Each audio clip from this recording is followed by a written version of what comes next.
Um protagonista geralmente vive a história mais épica quando parte da base da sociedade. Como um humilde escravo que é obrigado a enfrentar batalhas sangrentas contra seus próprios companheiros, que estão tão treinados que lutam até mesmo pela pouca comida que recebem. Sendo Rock um cara bastante forte, o único que consegue manter a ordem, algo que admira nosso protagonista, Cestus, que o vê como amigo. Pelo menos até serem obrigados a lutar na seleção dos mais fortes, sendo Rock o favorito, não só pelo físico, mas também pela atitude. Enquanto isso, o protagonista magro e fraco só recebe críticas, mas tem o apoio do mestre Zafar, que confia nele. E por que? Simples, por uma velocidade de reação que ele rapidamente demonstra na arena. E embora sua mente o impeça de ferir um amigo, ele se vê obrigado a fazê-lo, mostrando que para ter 15 anos é um diamante bruto. Porém, na gloriosa Roma não há perdedores e Rocco é assassinado em seus braços. É assim que ele se torna um dos escravos escolhidos por Valente. Junto a outros companheiros, eles recebem a promessa de liberdade após vencerem 100 batalhas. Então o mestre se encarrega de treiná-lo, dando golpes bons e eficazes. Uma mente fria, mas acima de tudo, que por ser alguém tão pequeno e não conseguir nocautear com um único golpe, se torne o mais rápido. Apesar de o velho parecer marcado pela vida, seus ensinamentos são sábios, mesmo que alguns zombem dele. O caso é que Cetus e os outros são levados ao grande Coliseu Romano, onde é celebrada a coroação do César mais jovem até então, o grande Nero, com um monte de combate de todo tipo. Inclusive, Cestus encontra um loiro que parece bastante simpático, que lhe indica o caminho e deseja boa sorte nos combates, já que muitos de seus rivais serão até mesmo adultos impiedosos que acabam massacrando os novos escravos. No entanto, mesmo que o protagonista suba com medo e com um rival que ele literalmente sente como mestre, ele se senta e se sente muito feliz. E o mestre se sente muito feliz. E o mestre sente-se muito feliz. O mestre está muito feliz, sente que cria outro mestre, tornando-se um verdadeiro mestre Sterling. Foi príncipe. E pior é postamos.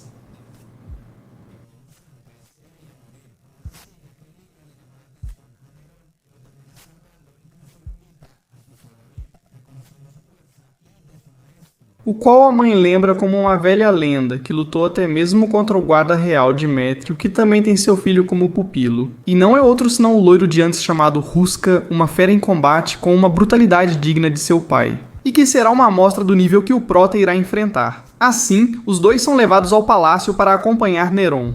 Porém, o garoto se distrai das tarefas, irritando sua mãe, que obriga os dois guerreiros a lutarem até a morte. No entanto, Ruska sabe que é muito mais forte que o Prota e para não matá-lo ali mesmo, acaba desmaiando-o com um golpe. Nero, insatisfeito com a mãe, a desobedece, o que acalma a situação.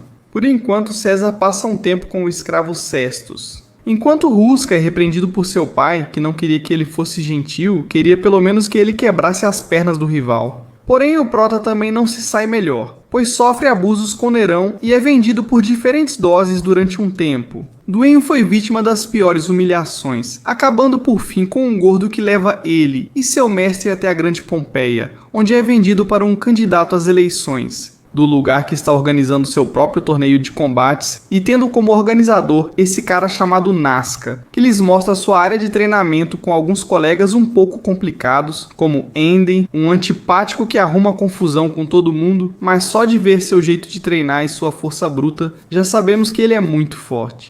Além disso, é um estilo de combate que vai trazer problemas para Cestus, então por enquanto é preciso treinar. Porém, o protagonista fofoqueiro à noite encontra Sabina, que achava ser um ladrão. Mas ela é a mulher mais bonita de toda a cidade. E que descobrimos ser o amor impossível de Enden, que mesmo com sua força é um cara simpático, um fã de verdade. Mesmo rejeitado 1000 vezes e alvo de zombarias, ele não se importa. Apesar de não ser má, a garota ajuda quando necessário, como fez com a dona da taverna tomada por perseguidores. Sabina leva o time do Prota para enfrentá-los, com Cestus se destacando por ser o menor e aparentemente mais fraco. Mesmo sem força suficiente contra o gigante, ele chama a atenção da mulher, que esconde o interesse por orgulho. Na verdade, descobrimos que o cara é fã dela há anos. E ela prometeu que se ele alcançasse 50 vitórias seguidas, ganharia liberdade e seria seu braço direito. Agora faltam só 2 vitórias. No entanto, isso é uma situação entre os dois. Ao protagonista não importa, ele só segue treinando para deixar seus golpes mais letais. Inclusive, Zafar o ajuda a praticar um golpe que não só nocauteia, mas também mata, algo que o protagonista não tem certeza se deve usar. Mas Sabina o chama ao quarto e propõe que ele a acompanhe em sua viagem a Roma como seu guarda-costas pessoal, não mais como escravo, o sonho de qualquer escravo. Mas o protagonista já morou com um líder. Nero, que buscava um amigo, tornou-se abusador e precisou fugir. Decide conquistar sua liberdade com os próprios punhos. Então ele a golpeia, então recusa a oferta, algo que essa mulher nunca tinha experimentado antes. Ela se torna obcecada negativamente pelo protagonista, ordenando que Enden, seu fantoche, o enfrente e mostre o desespero de ser escravo. Já que a besta sente inveja porque Sabina, a mulher que ele mais respeita, está interessada em um recém-chegado. Então será uma batalha interessante com um protagonista que vai ganhando aos poucos. Nervos de aço permitem que se dedique a treinar e evoluir. Esse golpe fatal que aprendeu até o grande dia com a beleza da cidade como espectadora. O caso é que Enden é o favorito do público por toda a trajetória que tem. Ao apresentarem uma criança como rival, todos o acusam de ser fácil demais. Nada disso importa quando o protagonista fica sério, ele ataca rápido, mas Enden controla e espera o momento certo para reagir. Mas o garoto continua aumentando a velocidade a um ponto em que o mais forte de Pompeia recebe um golpe direto no rosto que o derruba por um tempo. Mesmo que isso empolgue o público, o dano em Enden é pequeno e o protagonista já esgotou sua resistência. Então ele também deve ser punido. Inclusive com golpes em áreas específicas que hoje em dia seriam ilegais. Fazendo-o perder o equilíbrio e forçando-o a atacar, Enden aproveita para dar um golpe letal na nuca, deixando-o inconsciente. E mesmo que ele se levante por determinação, perde parte da memória de curto prazo, sentindo apenas o perigo em que está, com todo o corpo vibrando de dor. E então começa a troca de golpes, dando e recebendo sempre. Por muito tempo, todos reconhecem a força do garoto de 15 anos e parte da arquibancada passa a torcer por ele, incluindo Nazca, que em seu momento teve a mesma oportunidade que o protagonista por também ter sido escravo. Mas ele tomou a decisão fácil, se acostumando com a vida boa. E agora Zestus é o exemplo de determinação que ele nunca teve, por isso ele se conecta tão bem com o público. Enquanto isso, o protagonista acerta golpes nas costelas, enfraquecendo Enden, que tenta esconder a dor. Agora ele perde resistência. E para Zestus fica mais fácil ler os ataques dele, equilibrando as coisas, ou pelo menos parecia, porque Enden consegue ferir o protagonista na testa, o que é ruim para Zestus. Dando tempo para a fera se recuperar, e com o protagonista tão exausto, o que lhe resta é a lembrança desse ataque que ele vinha treinando. Por isso, ele arrisca tudo na última sequência de golpes e acaba muito ferido. Mas assim, ele consegue a abertura que queria. Desta vez, sim, um verdadeiro golpe letal na nuca, com uma precisão que faz Enden desmaiar imediatamente. E mesmo com a motivação de uma Sabina desesperada, a vitória é de Zestus, enquanto o Albino só recebe o ódio daqueles que apostaram nele.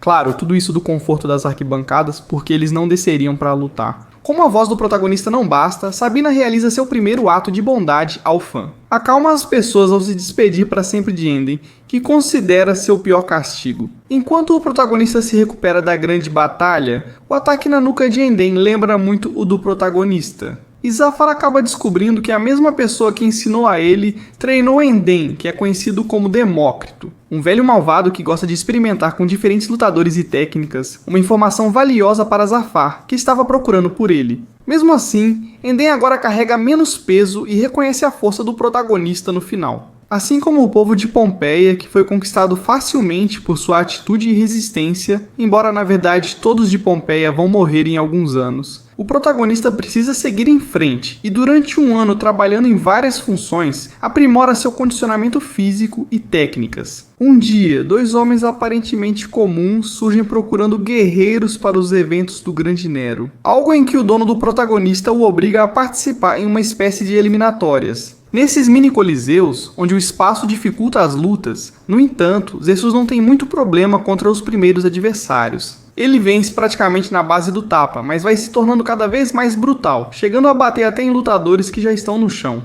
Seu temperamento traz problemas, e ao falar com o mestre, percebe que apesar da habilidade, não consegue moldar sua técnica. E ele não vai conseguir isso se não focar em conectar seus golpes com sua mente. Enquanto vemos Félix, outro escravo habilidoso que parece ter achado sua própria forma de aproveitar as lutas. Ao contrário do Prota, que está cada vez mais tenso, pelo menos até sua luta debaixo da chuva. Ao seguir o conselho de Zafar, ele conecta a mente à luta, aguça os sentidos e torna combos e ataques comuns capazes de nocautear qualquer adversário. Assim, ele recupera sua tranquilidade e o bom relacionamento com seus amigos. Justamente para conhecer Félix, que é um cara bastante confiante em si mesmo e em sua sorte, mas admite que o protagonista tem atitude e aura de guerreiro. Será que vão se enfrentar na final? É exatamente isso que acontece. Ambos conhecem a técnica um do outro. Mas vemos Zestus muito mais tenso do que Félix, que se diverte com as lutas ao iniciar esse duelo. Quem supera as eliminatórias e pode viajar para a Sicília para o evento principal. Então Zestus ataca sem parar, porém tudo o que Félix faz é se defender no momento certo. Ele muda sua postura para uma com os ombros mais abertos, algo que até parece bobo. Mas Zafar reconhece que em um espaço tão pequeno, assim muitos golpes que Zestus bloqueava agora o atingem facilmente. O castigo para o protagonista é cair várias vezes com golpes amplos, até que um golpe no tornozelo o machuca de novo. Félix se gabava da sorte, e agora, com a luta sob controle, prometia atacar ainda mais. No entanto, Zestus, enquanto recebia golpes, também percebia que sempre que seu rival atacava de forma tão aberta, seu peito ficava exposto. Então ele aproveita isso para mandá-lo voar pela primeira vez em toda a luta. E embora anime todo o público e os apostadores, a técnica não foi tão eficaz porque o tornozelo do protagonista tira sua posição no chão e, consequentemente, força. A luta continua agora que os dois estão no auge, a batalha fica bem equilibrada, a ponto de se tornar um duelo de resistência. Vamos ver quem aguenta o último golpe. Embora Zestus ainda esteja em desvantagem porque Félix controla melhor o espaço e o encurrala com facilidade. Por isso, várias vezes, ele quase desmaia com um golpe, deixando apenas um espaço para dar alguns socos, o que parecia inútil, mas por serem tão constantes, começam a tirar a força de Félix. E com a resistência brutal que o garoto de 15 anos tem, a luta acaba se prolongando muito mais. Agora, o tornozelo de Zestus que quase o faz cair, impedindo-o de ficar de pé. Então ele decide arriscar tudo em um último ataque, para o qual agora ele tem as brechas na defesa do adversário. Ele usa a última técnica que seu mestre ensinou. Controla a respiração de Félix, tira seu ar por um instante e acerta um golpe forte no queixo, deixando-o tonto. Perdendo o controle da batalha, evidentemente, não é suficiente para vencê-lo. Então o protagonista usa a técnica ficando atrás do inimigo com um punho na altura dos rins. Que nem no Mortal Kombat, algo tão letal que no boxe atual seria ilegal. E por mais que Félix queira se levantar, agora ele está literalmente cravado no chão pela dor. O protagonista venceu mesmo estando no limite, ele quase perdeu essa luta de titãs. Embora os dois tenham passado a noite toda urinando sangue e no dia seguinte trocam respeito como guerreiros. Enquanto Félix viaja em busca de trabalho em outra cidade, o Prota segue de barco para Sicília, onde ocorrerá o grande evento, e para o qual Zafar começa a guiá-los com a última técnica do seu repertório, e a mais letal, com a qual ele até arrancou o olho de Demétrio. Ainda assim, ao chegarem, eles recebem menos apoio por serem escravos, enquanto os outros são deuses de várias culturas com habilidades distintas. Na verdade, o protagonista acaba encontrando a gentil Roxane e até mesmo Ruska, o que o alerta de que essas serão batalhas reais nas quais ele não tem força mental para isso. Porém, ele desconhece todas as melhorias e aprendizados do protagonista, técnicas que nem mesmo ele ousaria usar. Mesmo com sua marca de escravo sendo motivo de humilhação, ele vai provar com seus punhos o que ninguém mais conseguiria. E isso é algo que antigos companheiros como Enden sabem muito bem, já que ele acaba encontrando Enden no local, porque ele também quer lutar. No maior evento organizado por Neron, que reúne as figuras mais imponentes das lutas da época. É assim que termina a primeira temporada de um anime bastante divertido, com seus momentos épicos, de muita emoção, até mesmo de boa motivação, que eu recomendo para quem quiser assistir pela primeira vez. Por enquanto não há continuação, mas esperamos que em algum momento aconteça. Espero que tenham gostado muito deste resumo. A história nos leva a um vilarejo isolado do Japão, onde esses valentões estão batendo há algum tempo no protagonista da aventura, chamado Jin. No entanto, um dia o cara se cansa e, levado pela raiva, acaba demonstrando sua habilidade de combate, batendo neles até um ponto em que começa a perder o controle. Por isso, sua mãe intervém não só para evitar que a surra continue, mas também para repreendê-lo depois em casa, já que foi ela quem lhe ensinou tudo sobre lutas e estilo. Kazama, que acompanha sua família há gerações, então, como sua mãe, lhe ensinou tudo sobre lutas e o estilo Kazama. Ela sabe que não deve ser usada como arma, especialmente contra pessoas comuns, deixando claro que tem grandes expectativas sobre seu filho e não gostaria de vê-lo como mais um abusador, dos quais já conheceu muitos. Por isso, decidiu trazê-lo para um ambiente mais tranquilo, onde possa treiná-lo do zero, física e mentalmente, enquanto mantém uma relação muito boa. Mãe e filho. Porém, quando Jin tenta saber sobre seu pai, até mesmo onde está, ela ignora o assunto, o que, apesar da boa vida, ainda desperta sua curiosidade. Infelizmente, suas perguntas começam a ser respondidas. Naquela noite, quando esse tipo de demônio aparece em sua casa, sua mãe, tentando protegê-lo, o tranca enquanto ela mesma lida com o perigo. O problema é que essa besta acaba sendo muito poderosa. Mesmo sua mãe sendo ágil e buscando o ponto fraco do adversário, a besta não se abala. Após ouvir sua mãe e sua mãe, e sua mãe, e sua mãe, e sua mãe. E seu olho no nome, porque acredito que sua mamãe.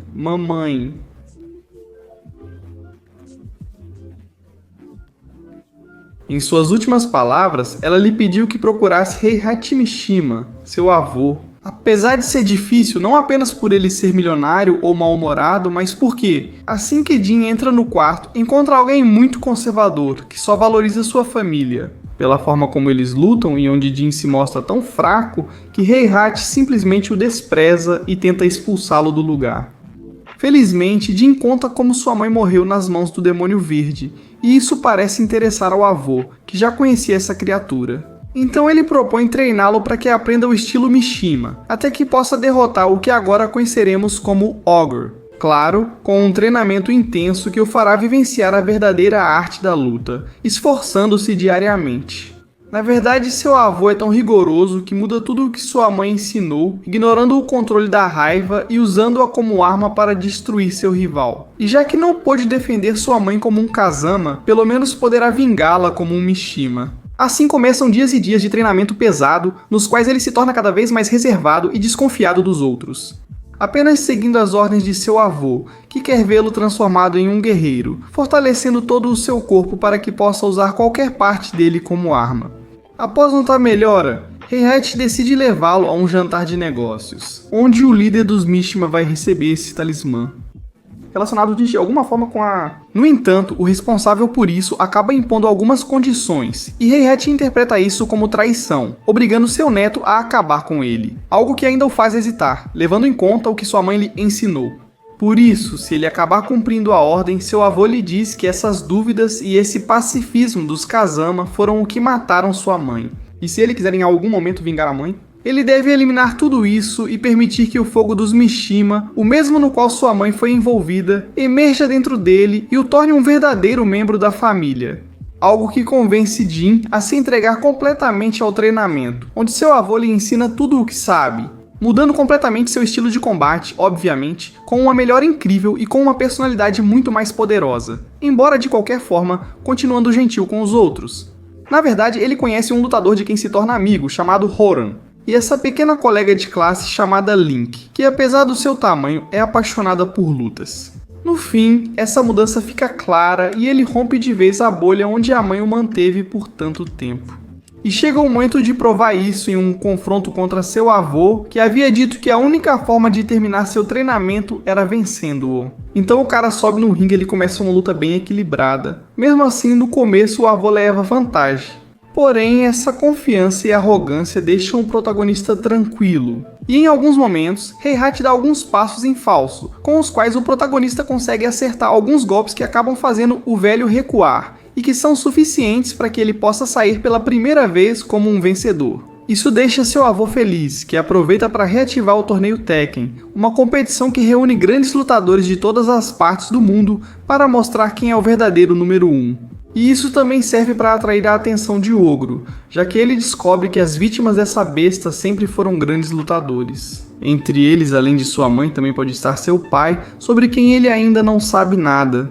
Ele foi um dos melhores lutadores, assim como seu avô. Por isso ele vai para uma competição que tem como primeiro destino o Peru, onde o protagonista chega com Joran, encontrando assim outros grandes guerreiros como Fênix. Um veterano que enfrentou Heihachi e o pai de Dinho. Ele também conhece Nina, que guarda grande ressentimento pela família Mishima e busca informações para seus objetivos. Ainda assim, naquela noite, Heihachi fica responsável por dar as boas-vindas ao torneio, que será apresentado ao mundo inteiro para ver qual desses guerreiros se tornará o novo campeão. Tudo isso enquanto jantam e compartilham. Por isso, o protagonista decide perguntar para Nina o que ela sabe sobre Kazuma, mas ela não acaba dizendo nada e só o alerta para não se meter nesses assuntos. Quem acaba dando alguma informação é Fênix, que acaba confessando como as coisas aconteceram. Na verdade, é que durante o último torneio Tekken houve confrontos de altíssimo nível, destacando Heihachi contra seu filho Kazuma, do qual nem sequer existe material gravado. Felizmente, Fênix estava no local dos acontecimentos e percebeu os níveis de poder que havia naquela batalha. Kazuma era uma besta imparável movida apenas pela vontade de matar, como se algo o obrigasse. Na verdade, durante esse primeiro encontro, o pai de Jin acaba vencendo e joga o avô de um penhasco, sem se importar com nada. Ele sobrevive milagrosamente e volta para uma revanche, mas Heihachi vence, e onde ele demonstra o ódio que sentia pelo filho. Por isso faz do velho o principal suspeito do desaparecimento de Kazuma. Então Jin, que não aguenta a curiosidade, decide falar diretamente com seu avô e este de fato confirma que tirou a vida do próprio filho. Segundo ele, foi porque seu interior estava podre, admitindo ao protagonista que Kazuma possuía o chamado gene maligno, uma malformação que pela raiva transformava seu corpo como uma besta e o tornava muito agressivo com forte desejo de matar.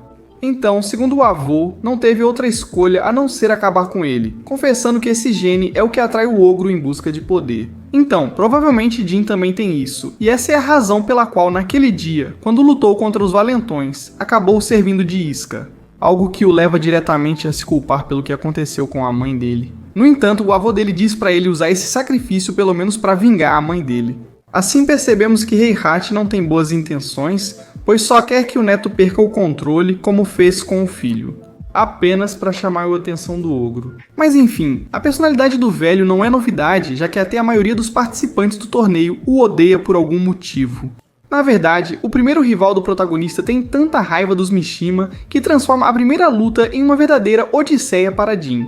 Recebe muitos golpes e comete o primeiro erro, pois ao se deixar levar pela raiva do rival, passa a senti-la também. E se ele equilibrar a luta? Mas enquanto ele aproveita ver seu oponente sofrer, isso leva a vencer, mas quebrando a perna dele no processo. Ele vai se arrepender ao perceber que seu oponente talvez não lute novamente tão cedo. Além de ser um cara que tem muita raiva do velho, já que ele foi o culpado pela morte dos seus filhos. Coisas que o protagonista não pode mudar, mas que criam uma discussão em seu coração sobre o que está fazendo. Lembrando as palavras de sua mãe e decidindo controlar sua raiva nas próximas lutas.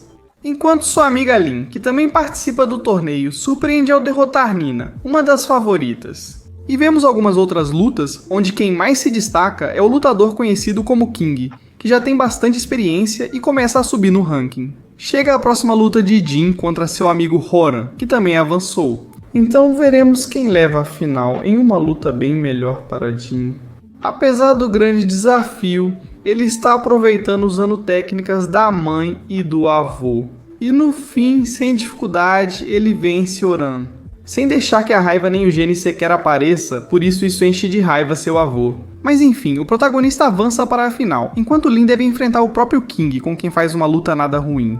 Na verdade, ela tem várias oportunidades de acertar golpes, mas o cara, com sua grande força, acaba deixando ela fora de combate. Então agora o Jaguar vai enfrentar o Fênix para decidir quem será o finalista.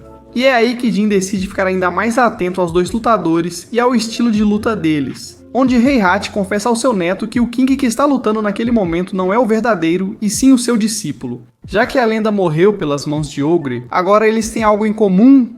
Na verdade, o cara Jaguar acaba vencendo a luta, chegando assim a uma final contra Jin. E ele tem um tempo para descansar, ou parecia, pois uma das eliminadas tenta atacar Heihachi.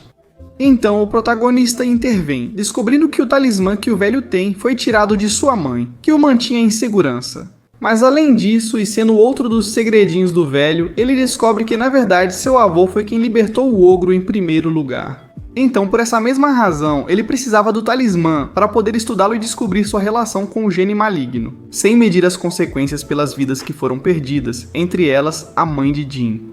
Então, o protagonista decide não continuar seguindo essa ideia e se dedicar apenas a lutar como um verdadeiro guerreiro. Por isso, com o apoio de seus amigos e pessoas próximas, chega o dia do grande combate, onde temos dois guerreiros de elite. Duas defesas e ofensivas distintas, mas ambas motivadas pela vitória, dando o máximo de si. No entanto, embora Kim consiga desestabilizar Jin algumas vezes, ele sempre retorna ao combate ao lembrar de sua mãe. Sempre que cai, ele se levanta e acerta um golpe mais forte.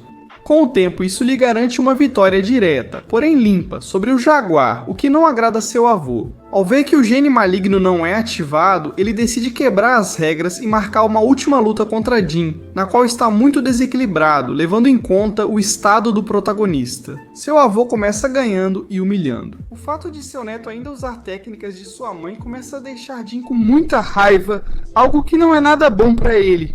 Mas graças ao autocontrole e usando apenas as técnicas que aprendeu com sua mãe, ele acaba vencendo seu avô. Sem esperar, algo do gene maligno escapou, chamando a atenção do ogro no último momento.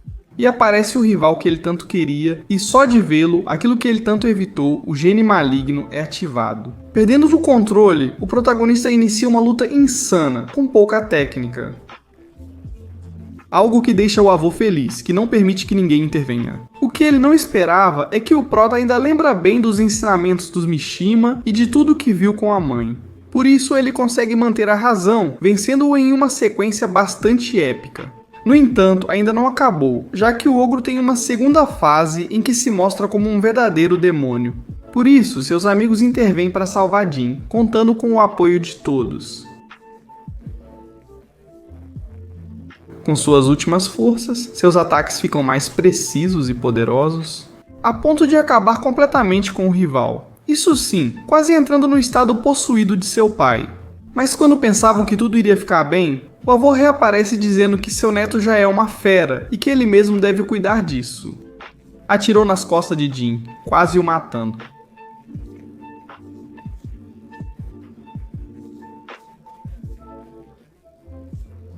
Embora pense no que sua mãe teria desejado, mesmo com algumas ilusões em sua cabeça, ele acaba sucumbindo ao ódio, voltando à vida com uma aparência demoníaca, sem nenhum traço de personalidade. Só quer derrotar seu avô, a quem ele dá uma surra. Mesmo assim, antes de matá-lo, ele recua e foge, abandonando sua humanidade. Final um tanto forçado, mas tudo bem. A série é comum, com ritmo acelerado e pouco aprofundamento, mas tudo bem. Para quem gostou, pode aproveitar os detalhes que eu omito. Da minha parte é só. Nos vemos em um próximo resumo. Como meu pai disse, eu os abandono.